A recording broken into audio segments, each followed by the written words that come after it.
안녕하십니까. 오늘 2025년 3월 4일 74번째 74일차 아침 긍정학원 시작해 보겠습니다.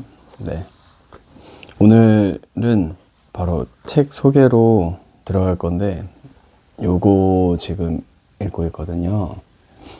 나는 왜 집중하지 못하는가? 37년 정신의학 전문가가 전하는 복잡한 머릿속을 꿰뚫는 성인 ADHD의 모든 것이라는 책이고, 반건호 씨라는 이제 정신건강의학과 전문의가 지은 책입니다. 그래서 이 책은 제가 지난주 토요일에 친구랑 같이 도서관에 가가지고 저도 이제 책 빌리고 읽고, 그리고 저는 같이 영화를 봤는데, 그때 친구가 읽고 있던 책이 이거였어요.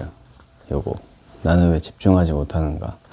그래서 그 친구는 실제로 이거 회사 업무하면서 이거 약간 집중 왜 못하지 해가지고 병원에 가서, ADHD는 아니었지만 이제 좀 집중 잘할 수 있는 약을 처방을 받아서, 성인 ADHD한테 처방되는 약을 조금 처방을 받아서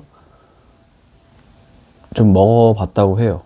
복용을 해봤다고 하는데 확실히 뭔가 좀 다르다고 하더라고요. 집중하는 그런 게 약을 먹었을 때. 저도 그때 관심이 갔었는데, 이 친구가 이 책을 읽고 있어가지고 저도 좀 궁금해서 제가 이 책을 빌렸어요. 그래서 이제 집어들어서 읽고 있는데, 요 이제 질문들을 좀 소개하면서 저는 좀 이게 해당되는 게 꽤 많은 것 같은데, 그거를 설명하고, ADHD 약간 의심되는데 싶은데 뭐 그렇게 심각한 건 아니니까 그냥 편하게. 질문들이 뭐냐면은, 주의력 결핍 부분에 있어서는 1번이 학업, 일, 기타 활동 중에 세심한 주의를 기울이지 못하거나 부주의한 실수가 잦다. 2번째, 과제 수행이나 놀이 중 주의 집중을 지속하는 데 어려움이 잦다. 3번째, 얼굴을 마주보고 이야기하는데도 듣지 않는 것처럼 보일 때가 잦다. 4번째, 지시를 따라오지 않거나 학업, 심부름, 업무를 끝내지 못하는 경우가 많다. 5번째, 과제나 활동을 조직적으로 하는 것이 곤란할 때가 많다. 6번째, 지속적으로 정신을 쏟아야 하는 일을 피하거나 싫어하거나 거부하는 게 많다. 7번째, 과제나 활동에 필요한 것을 자주 잃어버린다. 8번째, 외부 자극에 의해 쉽게 주의가 산만해진다. 9번째, 일상적인 일을 자주 잊어버린다. 이게 이제 주의력 결핍에 관한 ADHD의 항목이고, 저는 5가지 이상은 해당되는 것 같아요. 체크가 되는 것 같고, 특히 일상적인 일을 자주 잊어버린다랑 그 외부 자극에 의해 쉽게 주의가 산만해진다가, 지금 제가 일하고 있는 거에서도 많이 느끼는 게, 이거 하다가 뭐 다른 문제 터지면은 거기 가서 또 신경 쓰다 보면은 이거를 생각을 못하고 이제 계속 그 문제 또 그 다음 뭐 이렇게 문제 이렇게 하다 보니까, 여기 첫 번째 문제에서는 아예 새까맣게 잊어버리고 그 문제를 다시 돌아갈 때도 있고, 그렇게 되면 또 그게 실수가 되고 이러는 문제가 저도 종종 몇 번 이렇게 있었던 것 같고, ADHD가 막 엄청, 저도 선입견 같은 게 있었는데, 이 과잉 행동이라고 되게 이제 난폭하고 막 어쩔 줄 몰라 하고 이런 사람들을 ADHD로 정의하는 줄 알았는데, 이 주의력 결핍만 부분이 또 따로 있고, 과잉 행동을 하는 부분이 따로 있고, 이게 복합적으로 종합된 부분이 따로, 이렇게 총 3가지로 분류로 나눠진다고 하더라고요. 그래서 2번째, 이제 과잉 행동 부분의 체크는 손발을 가만히 두지 않거나 자리에서 꼬무락거린다.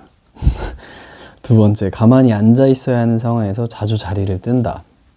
그리고 3번째, 적절하지 않은 상황에서 지나치게 뛰거나 혹은 기어오른다. 성인은 안절부절 못함. 그리고 4번째, 조용하게 놀거나 레저 활동을 하지 못하는 경우가 잦다. 5번째, 쉴 새 없이 활동하거나 혹은 마치 모터가 달린 것 같이 활동하는 경우가 자주 있다. 여섯 번째, 지나치게 말을 많이 한다. 네. 여기서도 이 말을 많이 하는 거랑, 저도 이거 아침에 이거 긍정학원 보는데 막 책 읽으면서도 제가 이렇게 의자를 왔다 갔다 하는 이렇게 약간 뭔가 가만히 집중해서 이거를 찍지 못하고 있는 걸 보면서도 나 좀 가만히 못 있네 뭐 이런 생각도 들고, 좀 피드백이 필요하겠는데 그런 생각도 들고 했었는데, 아무튼 이게 과잉 행동에 대한 체크고, 충동성은 질문이 끝나기도 전에 대답해버리는 경우가 잦다. 그리고 여덟 번째, 차례를 기다리는 것을 자주 어려워한다. 아홉 번째, 다른 사람이 하는 것을 중단시키거나 무턱대고 끼어드는 경우가 잦다. 다 충동성에는 거의 다 해당되는 것 같은 느낌이 들어요. 그래서 뭐 이게 뭐 완벽한 기준은 아니지만 이런 거에 체크가 많이 되거나 뭐 과반수 이상 체크되면은 뭐 좀 그런 뭐 결핍 유형으로 진단하기도 한다. 뭐 그렇다고 하는데 한번 그냥 고민해 볼 법한 내용이었고, 그리고 특히 요즘 좀 이 성인 ADHD가 조금은 그래도 인식들이 좀 이게 올라오는 것 같아서 수면 위로, 예전에는 아동들에 대한 ADHD만 있었다고 하고 이 책에서도, 그리고 그런 보험 혜택들도 아동 ADHD한테만 적용이 됐고, 성인 ADHD는 아예 그냥 존재하지 않는 것처럼 이제 명시가 안 됐다고 하고, 근데 지금 사회에서는 되게 스마트폰 때문에 그런지 뭐 때문에 그런지 모르겠는데, 아무튼 성인 ADHD에 대한 관심도 높아졌고, 그거에 대한 이제 뭐 혜택도 다 적용되고, 그래서 인정하는 분위기, 성인 ADHD를. 그래서 저도 꽤 많이 체크가 되는 것 같아서 그래서 실제로도 친구 병원 갔다는 소리 듣고서는 가볼까 호기심에, 그래서 여기서도 얘기하는 그 약이 있는데, 약 종류가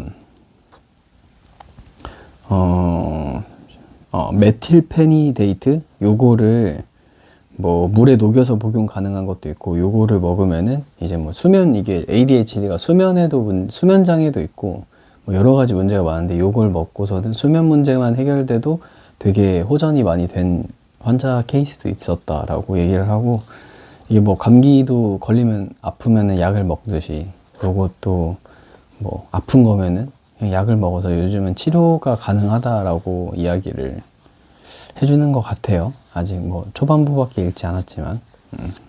그래서 요 진단 과정, 요 글의 세 가지 유형을 설명을 드렸고, 재밌는 것 같아요. 나는 몇 개나 해당되지?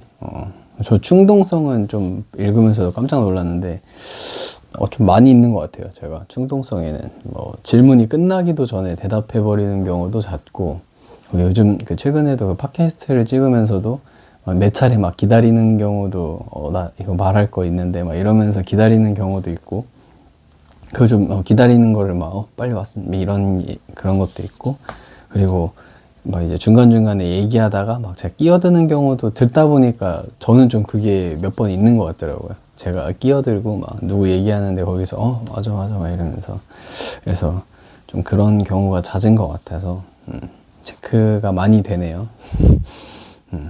아무튼 오늘은 나는 왜 집중하지 못하는가, ADHD에 관련된 책 재밌는 것 같아요. 또 이번 한 주는 그럼 주제가 이 ADHD에 관련된 주제로 한번 아침 긍정학원을 이야기해보는 걸로 하겠습니다. 네. 그러면 오늘 25년 3월 4일 화요일 아침 긍정학원 외치고, 네, 이제 하루를 시작해 보겠습니다. 첫 번째, 나는 삶의 예배 자리에서 이웃사랑을 실천했다. 두 번째, 나는 영어를 꾸준히 공부하여 원어민과 소통하고 정보를 얻을 수 있게 되었다. 세 번째, 나는 끈기 있는 사람이다. 포기하지 않는다.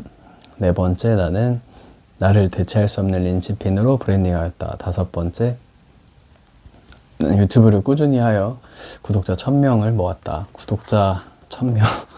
네. 그렇고, 여섯 번째, 나는 사랑하는 아내를 만나 성숙한 사람이 되어 행복한 가정을 지켜갔다.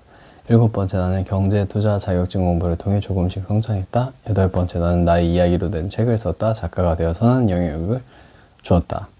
9번째, 나는 웃음을 주는 노래를 만들었다. 많은 사람들이 따라 부르며 웃음 짓게 만들었다. 10번째, 나는 오늘 하루도 정말 감사하고 기쁜 하루를 보내게 되었다. 이 영상을 보고 있는 작은 분들도 그런 기쁜 하루가 됐으면 좋겠습니다. 아멘. 네. 그러면 오늘 하루도 화이팅!